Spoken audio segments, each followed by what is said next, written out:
Good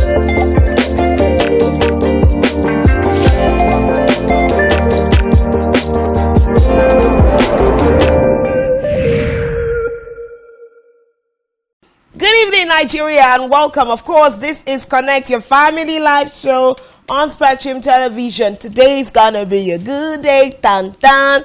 Like I always like to say, my name is Uyai Emem, and it's one evening again to look into our relationships, our family life, our love times, and everything. We like to have very constructive conversations on the show, just something to really make you reflect on your relationship. And today, we're going to be talking about two primary issues, two things that are trending where relationships are concerned. The matter of money and romance. It's a serious issue. Of course, you know it. We always have questions of the week. We'll throw it out there and we'll try to get feedback.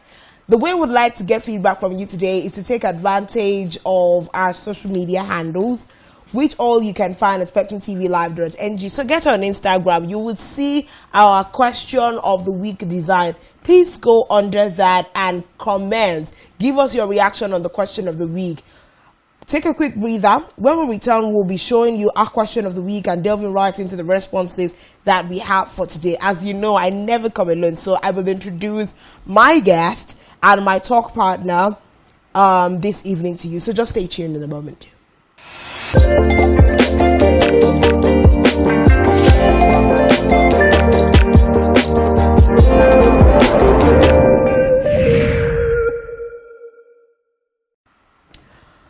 Welcome back, Vola. Good to have you here. So, of course, like you know, it's Connect DC.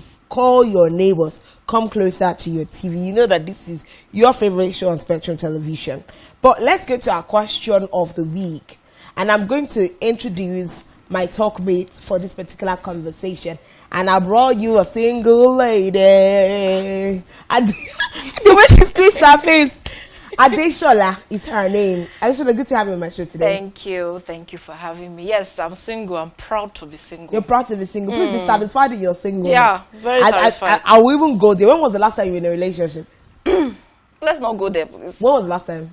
I think that was like 2 years ago. 2 years ago? Yeah. So how's being single, like absolutely single, this last 2 years been? It's fun, no? Right? Yeah, it's fun. Although sometimes when you see people that are in relationships, you're like, these people, they just want to pepper me. Yeah. But then you just feel, I'm free. Do you understand? You can go out and then nobody calls you to tell you, where are you? You're supposed to be here by this time. Is that like the major problem? Is that like the major problem everybody has with relationships, like that accountability to another person? You know that most people in their relationships, most guys, I could say most guys are very possessive. They don't like their women hanging out with other guys. Maybe if they see you having a conversation with another guy and you're all smiley and all that, they'll just call you one side and be like, what's the meaning of that? How did you, why did you do this? Why did you do that? And most ladies too are also like that. So when you're single, you're free. You understand? You can have conversations with anyone, however you want to. So yeah, I'm proud to be single. Although it's not as if it's a good thing, but I feel like it's a good thing. But you now have to know when you don't want to, in your own mind. It's not like it's really absolutely in your powers, but okay. So the question will now be, in this period going forward, are you looking forward to being in a relationship? Well, I wouldn't put it like looking forward to. Not like that's a bad thing either. It's not a bad thing, but it's not like I'm looking, because if I say I'm looking forward to it, to be like, oh, I'm in need of a relationship, or like that's my plan. Is it like in your expectation radar? It doesn't have to be like desperation. I think we've had a lot of conversations that is making people shy away from even just the good expectation of, oh, I'm in a good space, and if a relationship comes around, I'll be glad to get into it. If a quality relationship that I recognize as my own comes around, I would get involved. Because a lot of people are now shying away like, no, I'm single but not searching.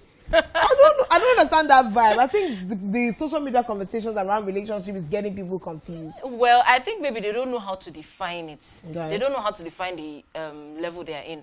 Most of them will say, I'm single but not searching. It's not like they are not searching. They are in that position where I'm just living my life. But if the relationship comes, good. So can we say there is single not searching but available? And then they should also be like single, not searching but interested, or single, interested but not searching. I'm sure people are just in that. You want to people are confusing yourselves in this matter. But all right, okay. See that I put Adeshola on the hot seat. Just in case you don't know who one fan bro is, who's out there looking for. What's your spec? Tell me about it. My spec. When I tell people about my spec, they're like, my sister, you have to mold that person. No. Seriously? Well, I just like, a man who has flesh. Oh, you like them fleshy? Yeah, I like them very fleshy. And I like them with full beards, and maybe if they want to have hair, fine and good. Because growing up, I used to like guys. That's like the physical things, yeah. Yeah, growing up, I used to like guys that are on dreads, and I like a man who is very intentional. Right. I like a man who is very intentional. Goodness me. The rest can come after, Yeah. So like really, I know that people have different tastes, but it's like maybe like for the life of me, everybody's beautiful, but I've never related to liking fleshy people, like people that have meat. I do. I mean, that's like my younger sister absolutely loves them fleshy. Like, just come with all the meat available. Not like, we have a healthy weight, but we don't be all slender and all that. It works for people differently. I hope that you find your fleshy and cute. Amen. Amen.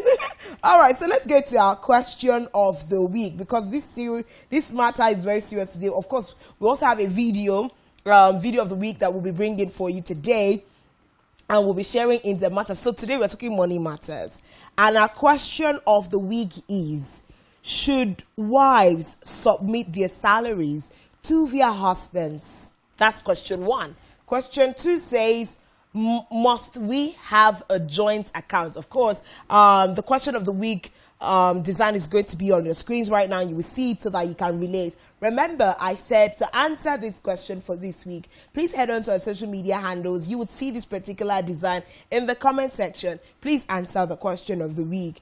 Should wives submit all their salaries? As I'm working now for Spectrum TV, I'm married now. So if I finish collecting my salary at the end of the month, should I carry it to me, say, my embassy, and I say, my husband, my Lord and my King, the Olori Orimi, the one who paid for my price of head, this is my salary, uncle.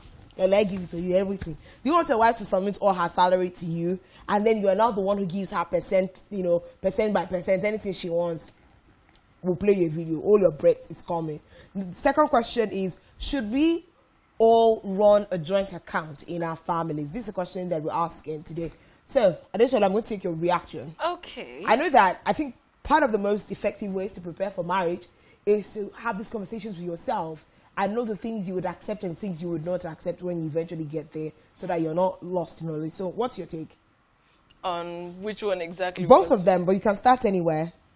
Okay, the one that has to do with joint account. Okay, that's where you want to start. Do you believe that, all couples should have a joint account system? Well, I think, just like you said, it's something that you and your partner should have a conversation about. All right. If it's something that both of you agree on. But personally, I feel it's advisable that they get a joint account, aside their personal accounts. Now, that personal account, I think I'm just going to join the giving of salary and the joint account together, because they work together. So, as both of you have your joint account, you can also have your personal account. That is where your salary goes to. Now, this personal account is for personal needs. Okay. Like yourself, because as a wife, you can't call your husband and say, oh, my soap has finished, send me money, let me buy soap. You understand? Now, that your salary, that's your personal account, is what you use to help yourself personally. If you have just, basic needs, just small needs that you need to settle, then this joint account is for both of you. Those things are maybe house rents or family projects, or your families. Maybe your mother-in-law could call and say, oh, I need money for so thing. It's from that joint account that you settle it, and the children too. So that joint account is for your family, both of you and your entire family. And then the personal account is just for you, and your husband's personal account is for him.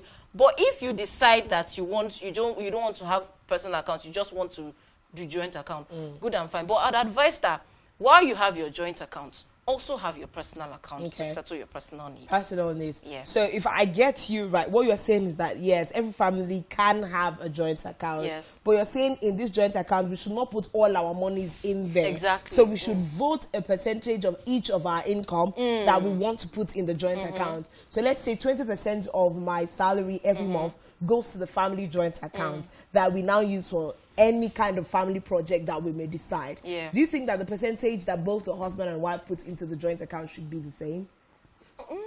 No, Okay. I don't think so. Like however it works for you. However it works, although people would say that the husband's side should be the higher percentage because he's the head. But what if the of wife is family. earning way more and can afford to do far more with regards to her If percentage? the wife is earning more, she doesn't need to be told that she should put more into the joint account because you're earning more, and you might not need, you might not need that much money for yourself alone. Okay. You're not just earning for yourself, you're earning for your family too.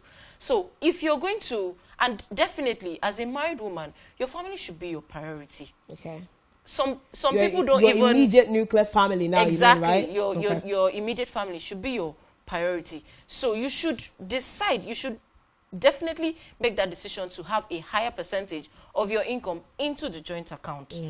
Well, I wish them good luck though, because some families, they feel like when the wife is earning more than the man, is always very, very delicate, because the man, it looks like the man is not working hard, or it looks like the wife is the head of the family, or it looks like the wife is the one that is making the decisions, just like what we see on the internet when a woman gets married to a man. It's either maybe if she's older than him or if she's earning more than him. Then you now see comments like people are like, this woman is earning more than this man. I'm sure that she's the one that is the breadwinner. She's the one that is controlling him. She's the one that is, leading him and, telling him to do things that he should and things that he shouldn't. Well, But oftentimes, I feel like that's not the case. And once again, today is social media using day. So if you have a take on this conversation that I and Adeshola are having, if your wife earns more than you, how are you allocating funds in your family? Please get to our comment section on Instagram and, let us have your comments with regards to that. Of course, we'll be taking all of those reactions this evening. Please go to social media at Spectrum TV, and you'll definitely be able to give it. But most of them are not. I think the most important thing about money is that money takes on the character of whoever is possessing it. So if I'm a good person, if I am kind, if I am a giver, it's going to take on that personality. If normally, without a man in my life, because I have money, I am bossy, I am disrespectful, I'm going to be that exact thing to my husband. So I don't think the equation comes down to just because I have a man in my life, I can't respect him because I have money. If you are a rich single lady and you cannot respect your parents, your mom and your dad because you have more than them, it's a problem. If you cannot regard your older siblings, if you are the younger siblings that has more, you will just naturally take that course to marriage. Maybe you have younger ones. If your younger ones just call your phone, what is it? I don't have any money to give you. Blah, blah, blah, blah, blah, blah, blah. I think it's the same problem. So I think it's about you. Are you a respectable woman at the end of the day? Because, and I feel like there's a lot of men also that have this feeling of, I beg, women, they don't just submit. They're not just good when they have a lot of money. Do you remember the story of that woman that shredded her husband's passport, whatever they said it was a skit later. But if you went into the comment section, some of the reactions were, this is exactly what you get when a woman has more than a man. Exactly. Because, the comment section, people were saying, I'm sure she was the one that sponsored their life abroad, this one, that one, that one. So those are some of the issues. That's where what you were saying earlier, that's where that charity begins at home comes from. Right. Well, these are really serious issues. So what we're going to do now, we're going to show you a video, and absolute credit to the owners of this video. It's from a certain church. I would like to confirm their name in a bit, but whilst we confirm their name, I will just give you room to watch this particular video on her take for where money is concerned. And I went into the comment section. Once again, I was troubled. There were a lot more people, men and women alike, coming into the comment section to bash the woman. Like, this one, why is she speaking so loud? Why is she shouting? She's disgracing her husband in the public. So I'm going to allow you to watch this video and be the judge of, because sometimes we leave the main things. You're leaving what she talked about and you're busy judging how she said it, you know, and forgetting also that people do things as it works for them. So let's watch our trending video of the week and then we'll be right back into the conversation on Connect. My name is Bukola. When we first got married, I was earning way more than my husband. We don't have joint accounts, but we contribute equally. We cannot operate joint accounts because, where's my husband? He will agree. I am a better manager of money than my husband. My husband is the kind of person that believes I have the money. When there is a need, let us meet it. I'm the kind of person that says, there is the need, there is the money, but let's prioritize. When the money comes in, sweetheart, this morning came in, how do we do it? Wherever there is a shortage, I can meet up. Sometimes you will tell me, this one, I'm not collecting it from you, it's a loan to me. I will return it to you, and he will return it. I knew of wives who were working, but who submitted their monthly salaries to their husbands. When they need anything up until underwears, they will have to beg their husbands. So in my mind, I told myself, I will work. I will marry a man who is willing and ready to work. I will not marry a lazy man. But then, when the money comes in, we both decide. All right, so that's basically it, Adishola.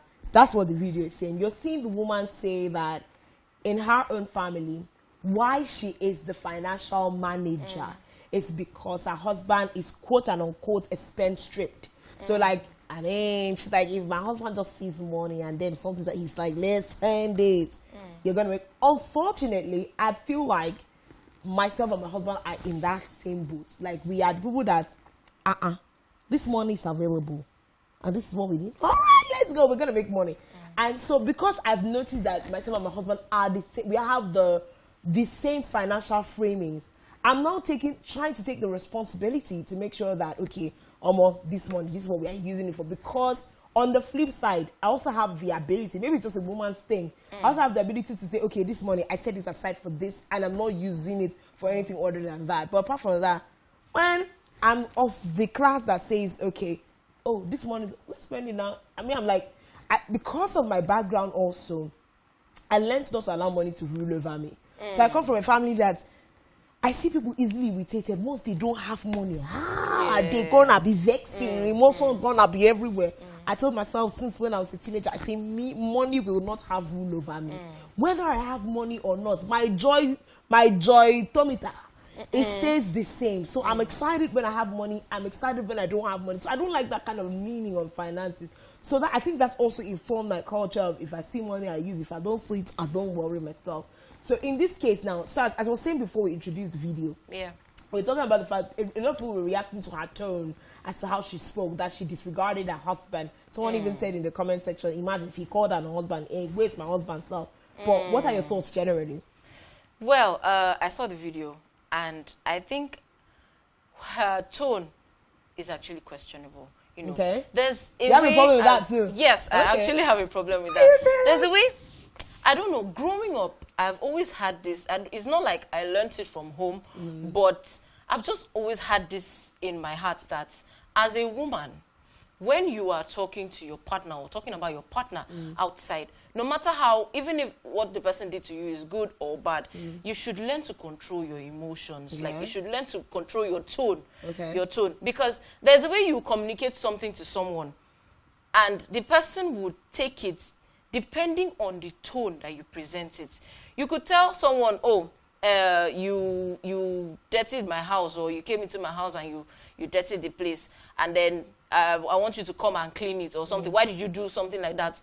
And then the person is looking at you like, if you're not talking to that person in a respectful manner, even though that person did something bad to you, if you're not calm as possible, it's going to rage. Like, there's going to be a fight. What's going on? Why did you talk to me? Why is she talking to me like that? I'm not a child. You understand? So I think the way she presented the case, or what she said, wasn't bad at all.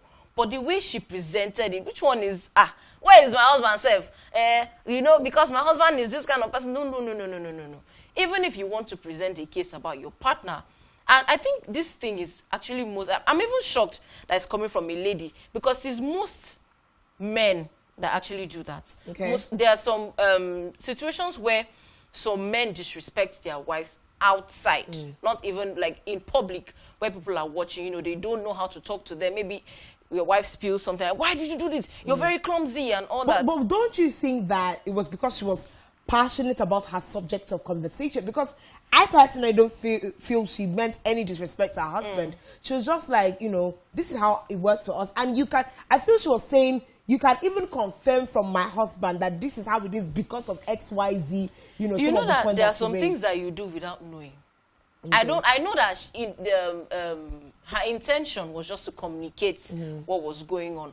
But the tone, the manner she presented it wasn't good. Okay. So she wouldn't know that what she did. Like, but her husband came at the end of the video like he saw, and her husband came and supported her through. We will not be fighting in public now. You don't know what the guy do in the house now. If he just go meet the girl, say, "Madam, that thing that you said, the way you said that thing, I don't like it." But he wouldn't want to. Exactly, he wouldn't want to.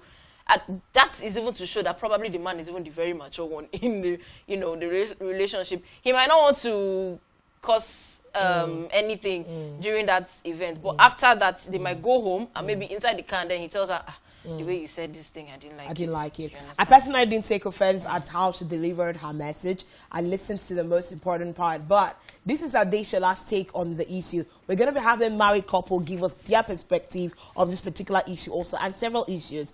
Just before we get on this break, the issue of paternity is really, really on the rise. This is a case of DNA theft, where a lot of children don't belong to their fathers, the marital fathers. So we are going to be looking into this in a moment. I have beautiful, a couple who's going to be joining me in a moment. We'll take a quick break, and I must first of all say thank you to Adeshola. Thank you for having me. Yeah, for coming to the first segment of our show today. Thank you very much. Let's take a quick break, and then we'll return in a moment. Stay with us.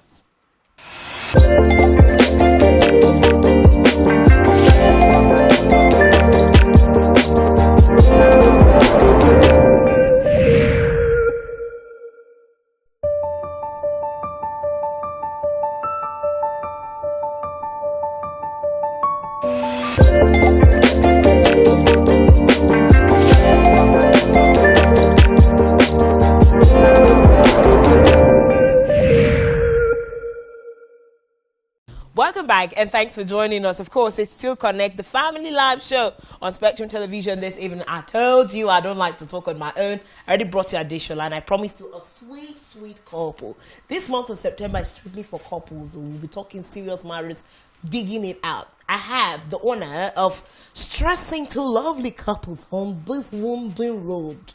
So you have to listen attentively to what they will be sharing, because it's a lot of sacrifice to be here. I have with me the Kenneths. Now, his name is Kenneth Thompson. I'm going to give you a back-end story after you see their faces. But I have Mr. and Mrs. Kenneth Thompson joining us on Connect today. Woo! Queen and thanks for joining us. Thank you. Your wife is just, she's calm. That's her calmness. It does not resemble the road she's coming from. How are you today? Good to have you on the show. I'm doing very well. Thank you very much. Thank you for coming. Your husband is a man. I'm not really strong with myself. But how are you? How was the journey? Okay, it was fine. It was okay. In his words, he said it was traumatic. Nice to finally be here. Yeah.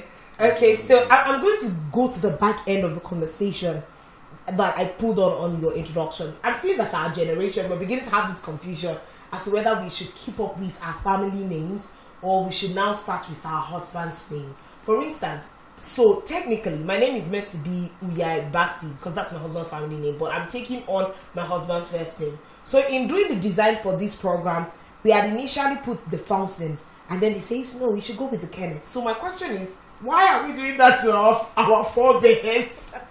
What's happening? Because it's happening a lot now in this generation. Like, a lot of us are starting a new generation from our husbands. Okay, so for me, it's a personal thing, right? Okay. I didn't pick it on as a social thing, but a personal thing. So I personally believe that I should be known with my husband's name because the Thompson family is a big family. It's a really large family, and if every woman there is identified as Mrs. Thompson, there won't be that separation, we won't be able to differentiate who Mrs. Thompson is from Mrs. Thompson, right? So that's just a personal belief, a personal opinion. I find it more personal to be called after my husband's first name than his family name. Yeah. So I can imagine that this is what informed that, because I remember you said you want to check with the gods, like to check. So how did you feel when your wife, put it on the table? I think we should be going by the Kenneth. I'm sure somewhere you guys had that conversation.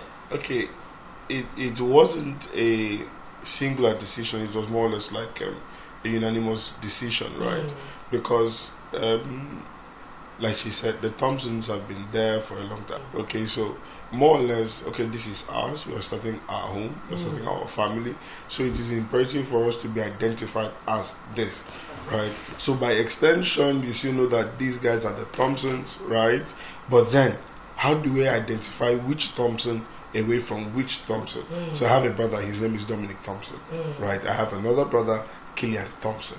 Okay, so it becomes necessary for us to carve out our own uniqueness outside of the whole. So that's why we went for the Kenneth. So that's why so the Kenneth, it becomes more identifiable.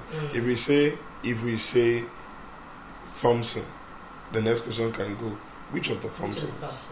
So it's just imperative for us to have that for easy identification. Okay, so of course, like I said today, I would like to take your reactions on the social media handles. What's your take? Are you sticking to your family name? I know an average Yoruba person just wants to continue with the family name, but what's your reaction? Are you going with your husband's first name, or you're going with his family name? And please, explain in the comment section what exactly you decided. But this is their take, and I think I can absolutely relate with these days of influence. Sometimes you want to bring it closer to home. Okay, so we watched the video just before we had you on set about the woman. You guys are married, and you've been married for how many years now?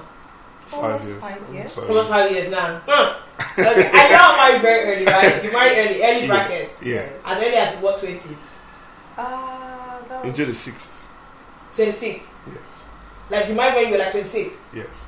Wow. In this country, when you say in this country is different as a quiet woman, because an average Yoruba person marries early, or even Northerners. Okay, yes, Northerners, I'm aware of that. Yeah. So what's informed you of wanting to marry early? Okay, I think I'll be the one to go here. Okay. Okay, so my personal decision, anyways. So I had always said that, God willing, I would love to marry early because I admire my parents starting off early. My mom is not up to 60, but then she has about 8 to 7 grandchildren. 8 grandchildren. She's not up to 60. Then my dad is a bit above 60. So I admire that early. So when my mom is working with me, they think, oh, I'm her first son. Then she goes on, no, this is my last boy. We're like, then she goes, these are my grandkids. And my mom is still working. So I admire that starting off early. It's good, right? It's good. So I have some of my friends now that some of them are starting now to see how to get married, have kids. Yeah, I'm done. You're done. So that early advantage is good. And also another thing that informed my decision was that, okay, I wanted someone that I can build with. Right, build it gradually, not a situation where let's not go there. But we have lots of scenarios now where the guy has issues with deciding which is true, which is not true amongst the ladies, or the ladies deciding, this guy is coming for my money and all of that. So I just said, okay, now that I don't have anything, right, let's build. So let's be good. I had someone that. So early marriage, you say, would be a solution to some of the crises we are seeing, especially with choices. Personal opinion. I think it goes a long way to help. Wow. So when you're building together. Turn back 10 years, turn back 15 years, turn back 20 years. This lady was with me from the beginning. So wherever I am, she has to be there. So married at 26, it means you were younger, Yes, I was 23, right? Yeah. At the time. Yes, at the time. But you had already graduated from the university. Of course. Thank goodness. Now the federal government is trying to come against us. Because if they peg it at 18, most of us would not have graduated as early. Right. But then, how would you say that marrying early has impacted your life? Because one of the scares with marrying early is that this woman has not formed her personal identity, and then sometimes she's going to have a problem metamorphosing into her own person in marriage. And what if the person she marries now has a problem with who she becomes? How has it been for you? Okay, so for me, I would say that life had placed me on the fast lane right from time. Yes, so I have basically been doing everything early. I finished primary school early, secondary school early, I finished university early. So I had learned to mature really fast, right? And then when you talk about having to develop yourself and build yourself, well, to an extent, I was mature, developed, because I'd always been in leadership positions, which helped me to, grow myself, build myself, and get myself, developed. So I would say that marrying early wasn't so much of a deficiency for me. It was rather, it was a plus. So the Bible says that it's good for a young man to bear his yoke while he's young. So it helped in the sense that I was able to achieve so many things and still have time on my hands. Wow. Yes. I used to tell my husband back then that if I didn't want to have children in the first 5 to 10 years of marriage, I would still be early. You still be fine. Yes. Yeah. I would still be early, not just 5, but be early. Yes, that's what marrying early helped me. So it gave me so much time, such that, like my husband said, we're done with having kids, and how many do you have now? We have 2. A whole 2. A full 2. And a balanced boy and girl. Yes. Yeah. Wow. So we still have time to achieve our dreams, to do, so many things, because when women marry much later and then the kids start coming in, you see that they feel like everything in their life has paused. And before they pick up, they're already 40. And they feel like, I've been wasting my life. I've lost a lot of time. But for us who marry early, even if we wanted to have 4 children and with enough spacing, we would still have time. Yes. So you'd advocate for people to marry early if they could. We know that there are If they event could, circumstances. yes. If they could, yeah. Just make Yes. sure it's not your fault that you're marrying late, whatever the case is. Yes. Okay, If so you can, yeah, it's if you possible. can. So one of the issues we also have to look at is because your husband established that building early. So building early is also finding your financial rhythm and harmonizing same. So the video we watched earlier, which you have also watched, is talking about how people organize their finances. Are you for or against having a joint account? And then this subject of a lot of people seem to be practicing it where you earn. I know you work. Do you give all your income to Kenneth, and then Kenneth now gives you a percentage of it to spend? What's that like, and what's your opinion around the trend actually?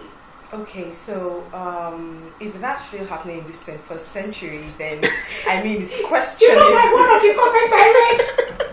It's really questionable, because that sounds like what was happening in the days of our parents, because now everyone is enlightened, and the first question is, what is the goal? What is the financial goal of the family? Amazing. Right? And how can we impute? What do we have to bring on the table to meet this financial goal? Now, when you talk about the woman giving all she has to the man, even God did not request for all we had. He requested for a percentage. So I'm wondering where that was coming from. What should the woman be left with? Gone are the days where women ask everything they need from the men. The woman has a life. She had a life before she came into the marriage. She still has a life, even though, when we say the two become one, yes, the two become one, but they are still independent, So how does the independent part of the woman feel?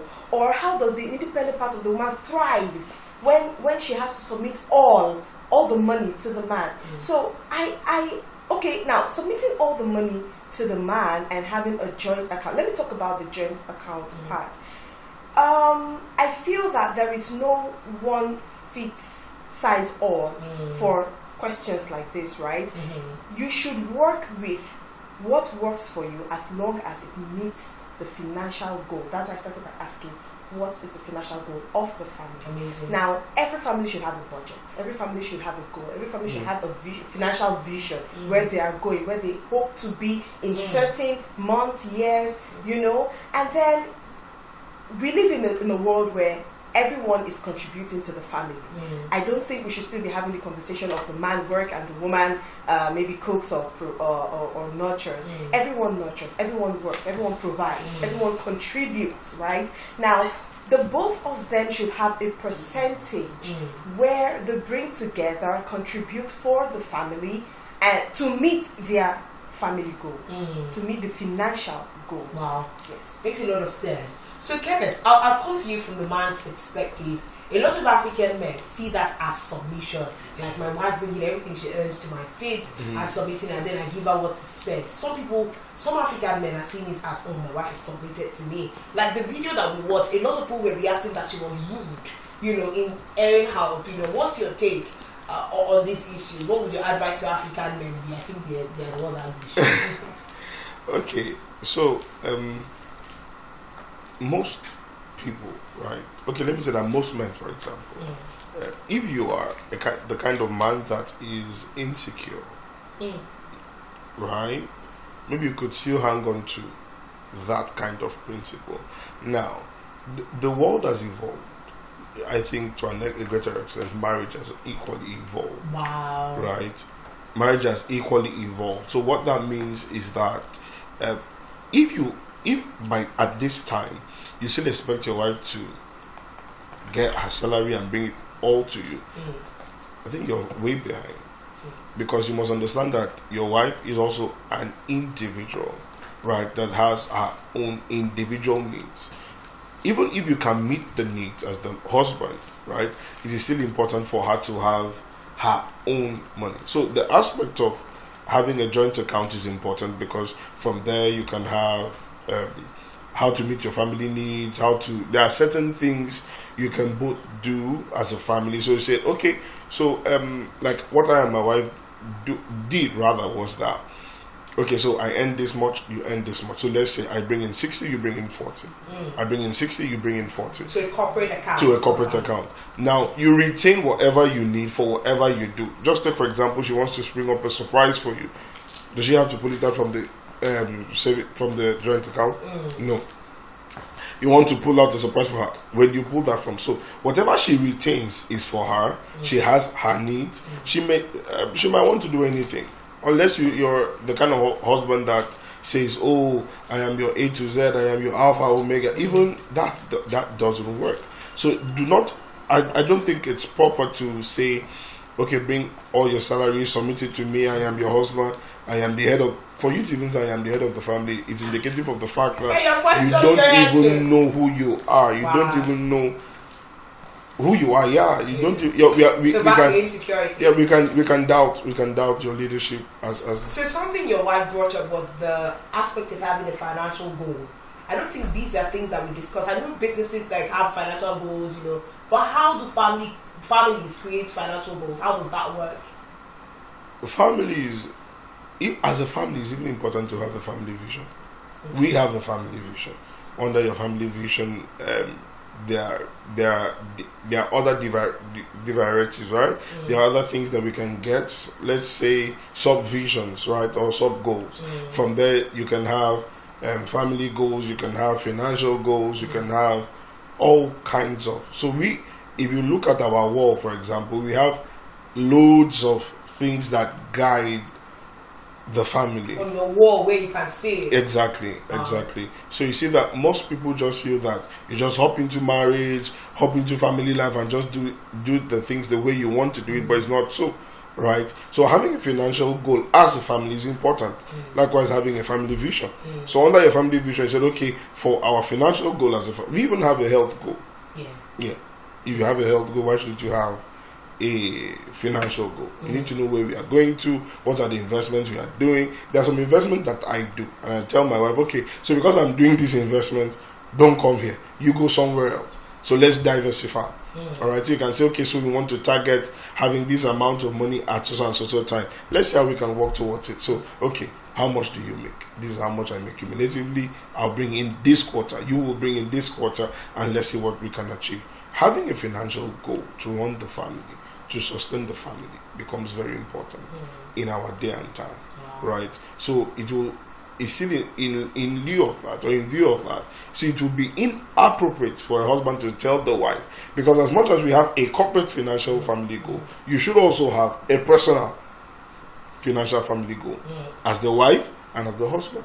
So which will give you a more robust ground. So talk about setting that goal a little bit. Sometimes we have issues like the video had alluded, where one person is a spendthrift. Like I was saying earlier, I think for me, both myself and my husband, we have the same financial culture. We spend it as we see it. We know that the Lord will provide. But I know that that's not a healthy one. So I'm trying to, pave the way for myself. But talk a little bit about, the cooperation of the wife to have this financial goal. Okay, so basically communication. The husband and the wife have to talk with each other about what they want to achieve, where they intend to be in the future. We don't just take life as life throws itself on us. We make things happen. We create the path for certain things to happen. So the husband and the wife should sit together, talk. In the next 5 years, where should we be? Financially, yes. What do we do to get to this point, right? If you say you want to, if you have a yearly goal, for example, I want to end the year, or I want to make my first million at the end of this year, and that is the family goal. We should make our first million at the end of this year, for example. The husband and the wife have to decide, how do we get to this goal? Okay, do we save up for 1 year to be able to have $1 million? Do we invest? What investment opportunities do we have? What options do we have? Okay, what is the income from our different streams of income? How many streams of income do we have? Do we need to pick up more streams of income to be able to get to this goal? So basically, these are the questions that the both of them should ask and both of them should answer. And then what pleasures are we also willing to let go of? Of course. Yes. What do we cut? What do we cut? What do we let go of? What do we focus on? For example, was it last year or the year before we started reading financial books? We had to understand that financial success or wealth creation starts with the mindset. So my husband and I agreed, okay, we need to enrich our mindset, how we see money, what our thoughts are towards money. So our financial goal for that year was reading books. That was your financial goal? Yes. We needed to understand. Yes, that was how we started it. We needed to understand how money works. And then my husband at that time would tell me, you need to be able to overcome big figures. So when someone tells you, I got this thing for $1 million, I just say, Jesus, $1 million. And it finally works. Now I hear people talk about figures, and I'm like, oh, amazing, okay. $1,000, $2,000, $5,000. Oh, great. So it has to be first mentally relatable. Yes. So some people struggle to have the cash without even fixing their mindset. Having the right understanding towards money is the first step to having, yes. I think, I'm not sure we could have had a better show, but this is absolutely good, because especially in light of this economy, a lot of families are struggling, and I think it was really important to bring an episode where we are talking about family finance, how do we construct it. And I think the most important thing, like they said, is like work on your money mindset first of all. So I'm going to tweak it up. I think you've learned enough. If you want them, vote in the comment section. We'll bring them back after we've tagged you. Anyway, so before we wrap this up this evening, you've been married for almost 5 years. Yes. I want you to tell me something you really, really appreciate your wife for in the last 5 years. It's a lot. It's a lot. Okay, so the way she manages the resources, actually, she's a better manager, financial manager than myself. So I recognize that early. All right, like you said, you and your husband, as it comes, the Lord will provide. That's how I am, right? But she's more frugal with expenses. So I just let her have a way, and because of that singular act, I really appreciate my wife about that. There are lots of things in 5 years. I hear people talk about, oh, marriage is this, marriage is that, marriage is this. But since I came in for 5 years, I mean, it's been enjoyable. To be What's honest. your most fond memory of your wife? The way she plans my birthdays. No wonder surprises was something you have to have money for. Okay, I see that. Okay, so in 5 years, what's the area that seems, because I know that you guys courted for quite a while, yes, university days and then, okay. So since courting and then getting married, what's the one area that your husband changed and you're like, what's this getting? What's been that experience for you? Okay, when you say change, you mean positive change or negative? It could be positive or negative, or something that you never even imagined that, okay, he was capable of. Then in 5 years, you see him like, you too, you know. It might not be that bad, but it might be something you didn't expect that he was going to do. What's that mean? Okay, let's talk about his love for football. So when we were courting, I've always known my husband is a football freak, and I used to be too, but I fell along the way. You know, back then when we were courting, we would go watch matches together, talk about matches that were being played and all that. But when we came into the marriage, I got to realize that it was more than what I was thinking before then. You know, a possible football addiction. Well, should I call it a football addiction? Now, my husband actually wanted to build a career in football. According to him, until the Lord called him. So it was more like God intercepted his plans. He was going for the Pepsi Football Academy, and then God called and he had to heed the call. So I feel somehow, whenever he watches football, he sees it as, this is where I should have been. This is where I should have been. I should have been the one playing that 9 or that number 7. I should have been the one, you know. The passion he uses to watch the football is beyond just a fanatic, you know. So I had to, initially it was a lot.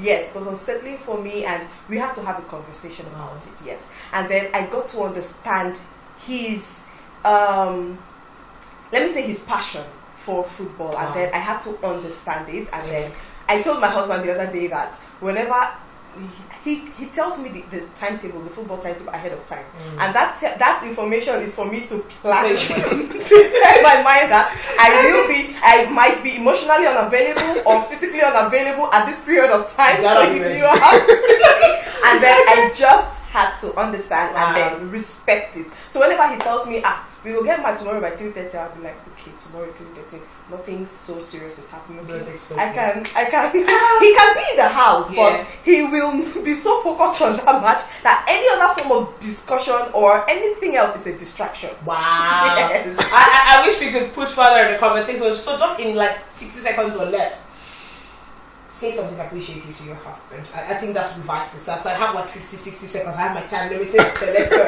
Okay, gold. I really appreciate you. You know. So I love your leadership, the way you have led the home.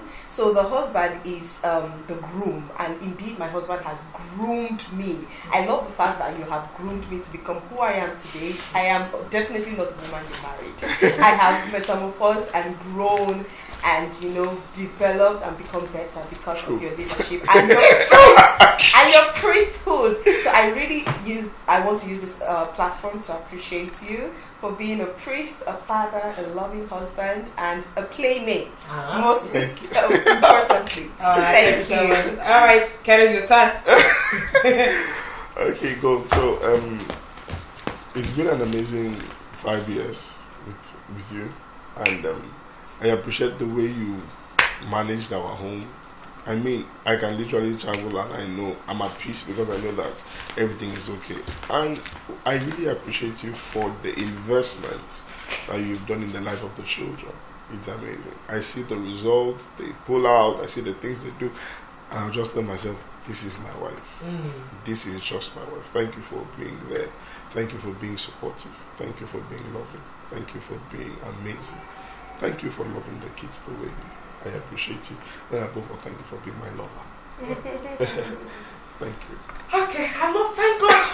the one thing I can thank God for today is that I'm married, because from now I probably would not be saying God when, but God has answered the word of God's matter.